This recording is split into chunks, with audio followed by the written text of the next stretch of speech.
ಇವ್ರ ಕಡೆಯಿಂದ ಕಾರ್ ಕೊಡೋದು ಅಷ್ಟೇ ಅಲ್ಲದೆ ಊಬರ್ಗೂ ಕೂಡ ಅಟ್ಯಾಚ್ ಮಾಡ್ತಾರೆ. ಊಬರ್ ಬಂದ್ಬಿಟ್ಟು ನಿಮಗೆ ಕಾರ್ಪೊರೇಟ್ ಐಡಿ ಸಿಗುತ್ತೆ. ಕಾರ್ಪೊರೇಟ್ ಐಡಿಯಿಂದ ಬಂದ್ಬಿಟ್ಟು ನಿಮಗೆ ಹೆಚ್ಚಿಗೆ ಆರ್ಡರ್ ಬೀಳುತ್ತೆ ಅಂಡ್ ಹೆಚ್ಚಿಗೆ ಅಮೌಂಟ್ ಕೂಡ ಸಿಗುತ್ತೆ. ಅಷ್ಟೇ ಅಲ್ಲದೆ ವಾರಕ್ಕೊಂದ್ಸಲಿ ಸ್ಯಾಲ್ರಿ ಇರುತ್ತೆ. ಸೊ ವಾರದಲ್ಲಿ ನಿಮ್ದು ಏನ್ ರೆಂಟ್ ಇರುತ್ತೆ ಆ ಒಂದು ರೆಂಟ್ ಕಟ್ ಆಗಿ ಇಮಿಡಿಯೇಟ್ಲಿ ನಿಮ್ಮ ಬ್ಯಾಂಕ್ ಅಕೌಂಟ್ ಅಲ್ಲಿ ವೀಕ್ಲಿ ಸ್ಯಾಲ್ರಿ ಬರುತ್ತೆ. ಒಂದ್ ವೇಳೆ ನೀವು ಎಲೆಕ್ಟ್ರಿಕಲ್ ಗಾಡಿ ತಗೊಂಡ್ರೆ ನಿಮ್ಗೆ ಯಾವುದೇ ತರ CNG ಆಗ್ಲಿ ಪೆಟ್ರೋಲ್ ಹಾಕ್ಸೋದಾಗ್ಲಿ ಅವಶ್ಯಕತೆ ಇರೋದಿಲ್ಲ. ಸೊ ಇವ್ರದೇ ಬಂದ್ಬಿಟ್ಟು ಎಲ್ಲ ಕಡೆ ಚಾರ್ಜಿಂಗ್ ಸ್ಟೇಷನ್ ಇದೆ. ಸೊ ಈಸಿಯಾಗಿ ಆಕ್ಸೆಸ್, ನಿಮ್ದು ಯಾವುದೇ ತರ ಪ್ರಾಬ್ಲಮ್ ಇಲ್ದಾನೆ ಗಾಡಿನ ನೀವು ಡೈಲಿ ಬೇಸಿಸ್ ಅಲ್ಲಿ ರನ್ ಮಾಡಬಹುದು.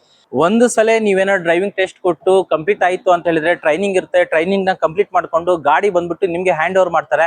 ಗಾಡಿನ ನೀವು 24/7 ನಿಮ್ ಕಡೆನೆ ಗಾಡಿ ಇಟ್ಕೋಬಹುದು. ಇವ್ರ ಹತ್ರ ಬಂದ್ಬಿಟ್ಟು ನಿಮ್ಗೆ CNG ಮತ್ತೆ ಎಲೆಕ್ಟ್ರಿಕಲ್ ಗಾಡಿ ಸಿಗುತ್ತೆ. CNG ಅಲ್ಲಿ ಬಂದ್ಬಿಟ್ಟು WagonR, Swift Dzire and espresso ಸಿಗುತ್ತೆ. ಅಂಡ್ ಎಲೆಕ್ಟ್ರಿಕಲ್ ಅಲ್ಲಿ ನೀವೇನ್ ನೋಡ್ತಾ ಇದೀರಾ, ಸೊ ಇಷ್ಟೆಲ್ಲ ಕಾರು ಇಲ್ಲೇ ಪಾರ್ಕ್ ಆಗುತ್ತೆ ಡೈಲಿ ಬೇಸಿಸ್ ಅಲ್ಲಿ. ಇದನ್ನು ಕೂಡ ಬೊಮ್ಮಸಂದ್ರದಲ್ಲಿ ಇರೋದು ಎಲೆಕ್ಟ್ರಿಕಲ್ ಚಾರ್ಜಿಂಗ್ ಹಬ್ ಇದೆ. ಅಂಡ್ ಎಲೆಕ್ಟ್ರಿಕಲ್ ಅಲ್ಲಿ ಮಾತಾಡಿದ್ರೆ ಇವಾಗ ನೀವೇನ್ ನೋಡ್ತಾ ಇದ್ರೆ ಇದು ಟಾಟಾ ಬಂದ್ಬಿಟ್ಟು. ಅಂಡ್ ಇದನ್ನ ಬಿಟ್ರೆ ಕಮೆಂಟ್ ಅಂತ ಒಂದು ಗಾಡಿ ಸಿಗುತ್ತೆ. ಓಕೆ, ಸೊ ಇಲ್ಲಿ ನೀವು ಜಾಯ್ನ್ ಆಗ್ಬೇಕಾದ್ರೆ ನಿಮ್ಮ ಹತ್ರ ಜಸ್ಟ್ ಒಂದು DL, Aadhaar, PAN, bank passbook ಇದ್ರೆ ಸಾಕು. ನಿಮ್ಗೆ ಮಿನಿಮಮ್ ಡೌನ್ ಪೇಮೆಂಟ್ ಅಲ್ಲಿ ಇವರು ಕಾರ್ನ ನಿಮ್ಗೆ ಪ್ರೊವೈಡ್ ಮಾಡ್ತಾರೆ.